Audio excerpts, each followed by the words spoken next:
You ever think to yourself, I watch too many backcountry stove reviews? Nah, me neither.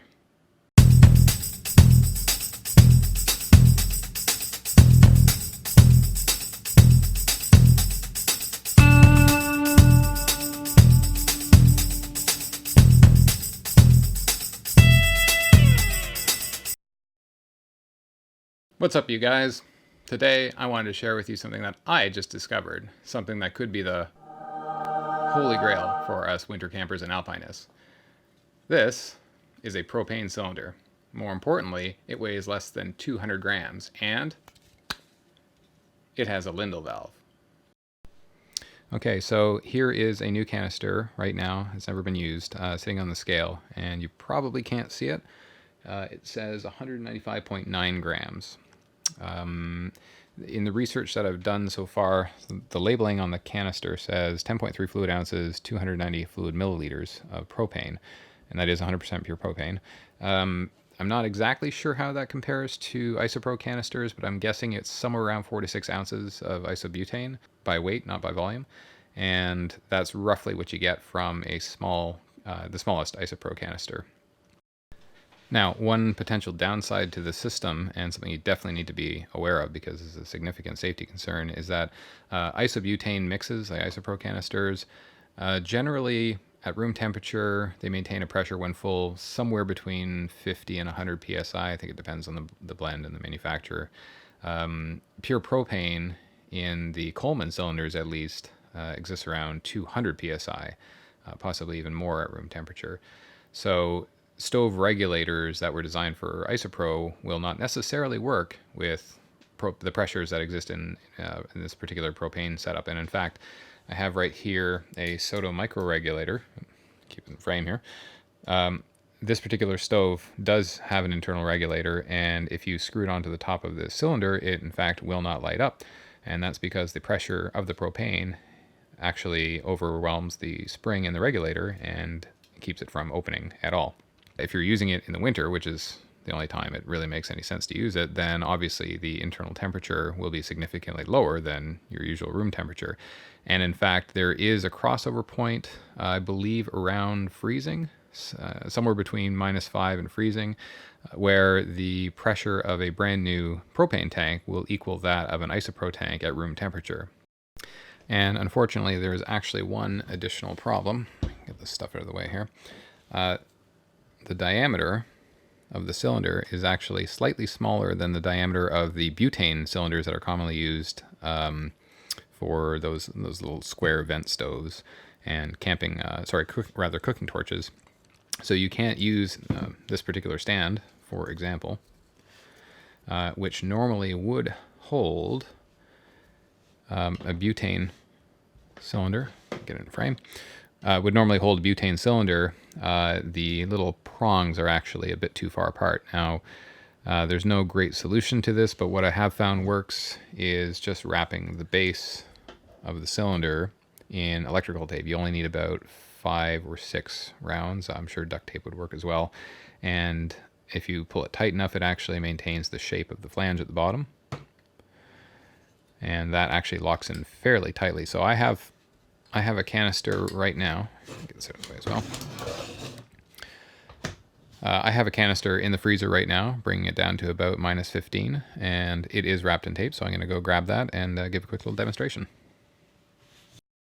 Actually, first, before I do grab that cylinder, I'll give a quick demonstration of what does happen if you try to use the cylinder at room temperature with a regulated stove. This is the Soto micro regulator, as I mentioned, and screws on just fine. So exactly like, frame it up here, exactly like your isopro canister. However, when I open the valve, you hear nothing happens. And that is, like I said, because the spring inside the regulator is fully compressed due to the excessive pressure of the tank.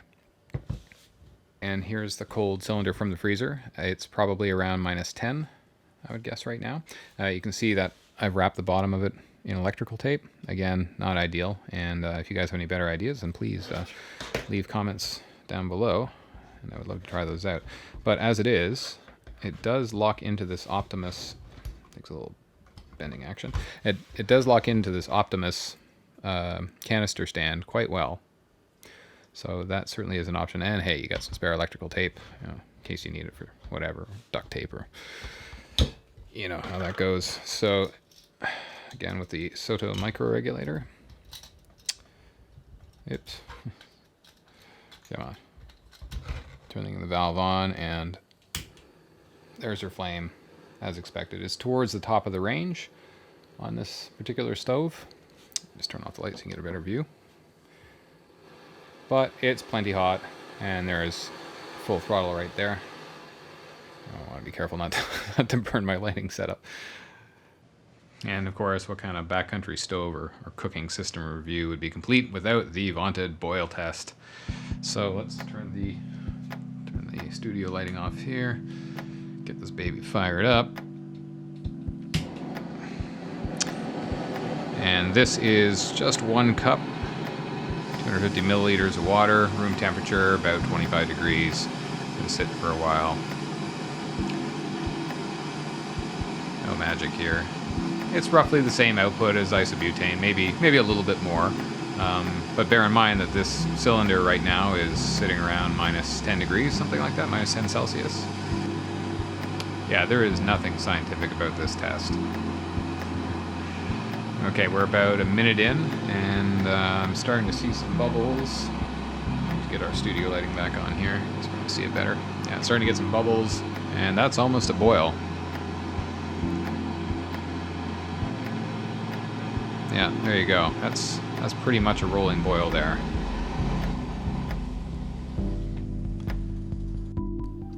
So there you have it.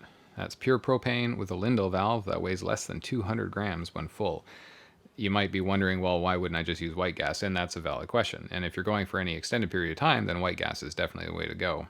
But if you're like me and occasionally are only able to get out for a couple days or even a day on the weekend, you know, for a quick overnighter, this is a great option. You don't have to haul a big pump and a big heavy stove and a bunch of white gas in a fairly large tank just to melt some snow. This entire setup with the stove, the canister, and the stand that I have here weighs about 300 grams, or probably half the weight of your average white gas setup. So if you're interested in picking one of these up, you can find them at es-refrigerants.com. I'll leave a link in the description.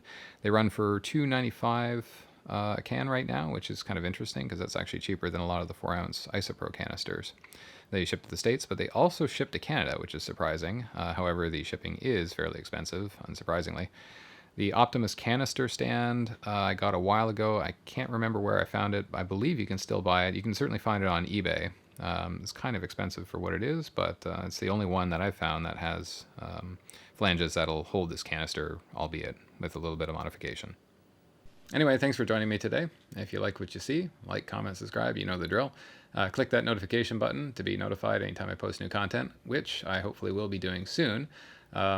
Once the temperature drops a little bit more, I'll head out to the field and put this new propane cylinder through its paces and let you guys know what I think.